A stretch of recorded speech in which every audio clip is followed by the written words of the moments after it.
compreendendo o desenvolvimento desde as sinapses até a sociedade. Nesta palestra, abordarei primeiro a questão: o que é o desenvolvimento? Verá que há muito desacordo sobre esta questão complexa. A seguir, vou ajudá-lo a compreender e a desenvolver a partir de uma abordagem de sistemas de desenvolvimento. Esta abordagem será adoptada ao longo de todo o curso. Explico esta abordagem utilizando duas teorias influentes e explicar estas teorias porque podem ajudá-lo a organizar o seu pensamento sobre como vários fatores interativos podem influenciar o desenvolvimento a vários níveis de organização, desde a sinapse até a sociedade. Comecemos então com a pergunta: o que é o desenvolvimento? A maioria dos cientistas de desenvolvimento concordarão que o desenvolvimento implica sistemático e alterações sucessivas. Infelizmente, é aqui que termina o consenso. Portanto, não existem factos relativos ao desenvolvimento, apenas interpretações no contexto da teoria particular ou perspectiva que o acadêmico adopta. Historicamente, uma série de questões relativas ao desenvolvimento têm sido fortemente debatidas e influenciadas pela teoria, e aqui centrar-me-ei numa questão específica que tem colorido as perspectivas de desenvolvimento durante mais de 2000 anos. À medida em que o desenvolvimento é determinado pela natureza, pelos nossos genes, ou alimenta o ambiente. De acordo com a abordagem dos sistemas de desenvolvimento, a natureza e a nutrição interagem continuamente e, através desta interação, contribuem para o desenvolvimento. A natureza nunca afeta diretamente o desenvolvimento, atua sempre no contexto das circunstâncias internas e externas.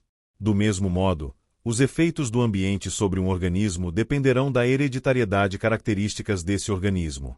E é importante perceber que isto também implica que perguntar a si próprio em que proporções relativas à natureza e à nutrição contribuem para um determinado comportamento é infrutífero. A natureza e a nutrição não são independentes e aditivas, são inerentemente fundidas. Agora, a ideia de que o curso do desenvolvimento não é fixado em pedras os nossos genes, mas depende da interação contínua com o ambiente, tem grande aplicação significado. Se não acredita que o desenvolvimento pode ser influenciado pelo ambiente, não faz sentido conceber uma intervenção para apoiar o desenvolvimento. A abordagem de sistemas de desenvolvimento argumenta que o desenvolvimento pode ser influenciado, e isto também implica que não há um único curso de desenvolvimento. As crianças crescem em contextos distintos, combinações únicas de circunstâncias pessoais e ambientais que podem resultar em diferentes caminhos de mudança. O desafio, portanto, é compreender como, onde e quando podemos intervir da melhor forma. E toda esta complexidade é capturada pela abordagem dos sistemas de desenvolvimento. Em resumo, esta abordagem pressupõe que o desenvolvimento é influenciado pela interação fatores a múltiplos níveis de organização. Agora que já discutimos a ideia geral do que é o desenvolvimento de acordo com a abordagem de sistemas de desenvolvimento, vamos entrar em mais detalhes. Irei agora discutir a teoria de duas sistemas influentes desenvolvimento influente diferente teorias de sistemas. Estas teorias são relevantes porque podem ajudá-lo a organizar o seu pensamento sobre vários fatores que interagem e como influenciam o desenvolvimento a vários níveis de organização. A primeira teoria que irei apresentar foi concebida por Uri Bronfenbrenner, um psicólogo de desenvolvimento americano nascido na Rússia. Bronfenbrenner chamou ao seu modelo o modelo bioecológico. Descreve como o desenvolvimento é moldado pela disposição biológica de uma criança em interação com a influência do meio envolvente, a ecologia. De acordo com esta teoria, um ambiente é um sistema complexo que consiste na interação de camadas ou sistemas aninhados que, em conjunto, afetam o desenvolvimento. O modelo distingue 5 subsistemas, cada um dos quais irei agora discutir brevemente. O primeiro sistema é o microsistema. Este sistema é o nível mais interno do ambiente e consiste em atividades e interações da criança com o seu ambiente imediato. Exemplos são as interações entre uma criança e os seus pais em casa ou entre uma criança e um professor na escola.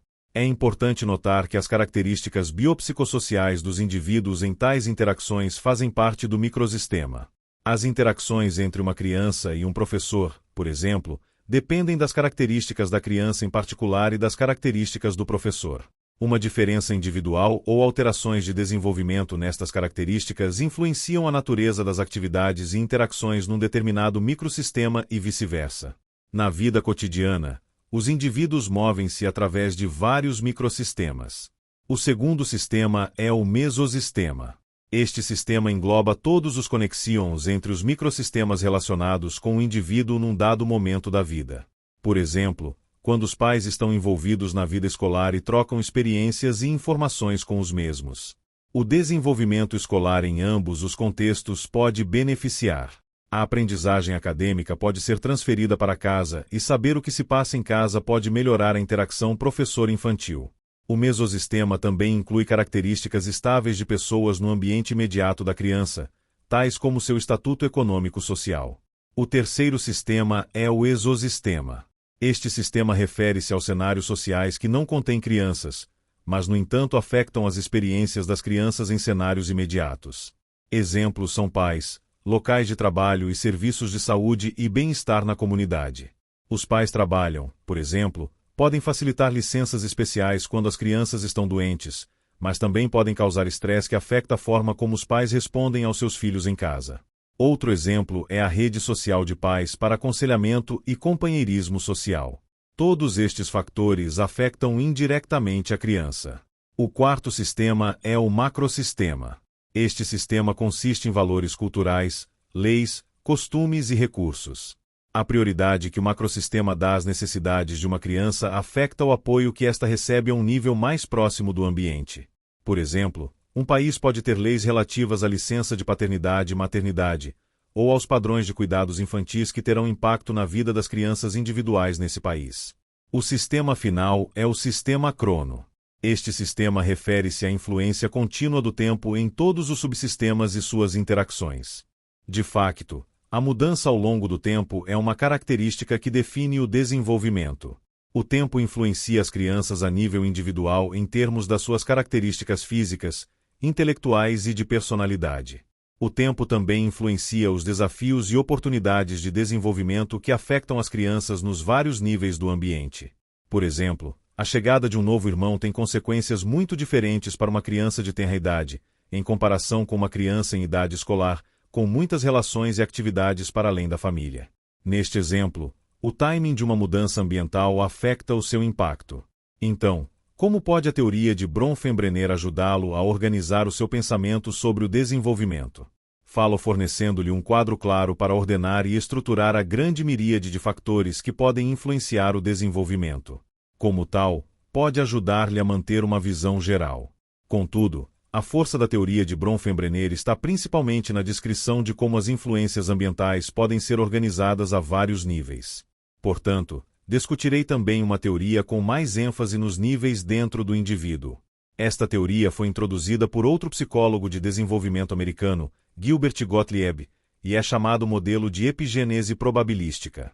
Este modelo descreve como a atividade genética, a atividade neural, o comportamento e o ambiente estão todos relacionados de forma bidirecional. O termo epigenese refere-se a mudanças na expressão genética como resultado de influências ambientais. Gottlieb argumentou que os produtos emergentes de desenvolvimento são epigenéticos, não apenas genéticos. Embora esta ideia seja agora amplamente aceite, foi altamente controversa quando Gottlieb introduziu a ideia pela primeira vez. Ele incluiu o termo probabilístico no nome do seu modelo para indicar que o desenvolvimento de uma certa influência, muitas vezes não é o resultado. Certo, uma vez que depende disso muitos fatores diferentes. Assim, as interações específicas do ambiente genético podem aumentar ou diminuir a probabilidade de desenvolvimento numa determinada direção. Neste modelo, o nível mais básico de organização é o da atividade genética. Os genes fornecem o plano do organismo a partir do qual as proteínas são construídas nas células. A atividade genética refere-se assim ao tipo e quantidade de proteínas que são fabricadas. As proteínas fazem a maior parte do trabalho dentro das células e são necessárias para a estrutura, função e regulação dos tecidos e órgãos do organismo. Como tal, a atividade genética dá origem a estruturas neurais e outras estruturas que nos permitem funcionar e interagem com o ambiente. Inversamente, a atividade genética é influenciada por cada uma das três a um nível de atividade neural, comportamento e ambiente. Assim, o modelo propõe relações bidirecionais dentro e entre os 4 níveis de organização. Além disso, assume-se que estas relações são dinâmicas, que mudam constantemente ao longo do tempo. Gottlieb argumentou que, tendo em conta a unidade dinâmica e bidirecional de influência entre os níveis, é um pré-requisito para ligar com sucesso genes e sistemas nervosos ao comportamento e resultados. O que acabei de discutir são dois exemplos diferentes de teorias de sistemas de desenvolvimento. Existem muitas mais de tais teorias que todas salientam a importância de incluir múltiplos níveis de descrição quando se tenta compreender o desenvolvimento.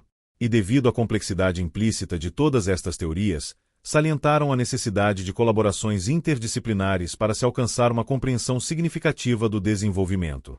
A principal implicação é que é útil procurar características das pessoas e dos seus contextos que, em conjunto, possam influenciar a concepção de políticas e programas que promovam um desenvolvimento positivo.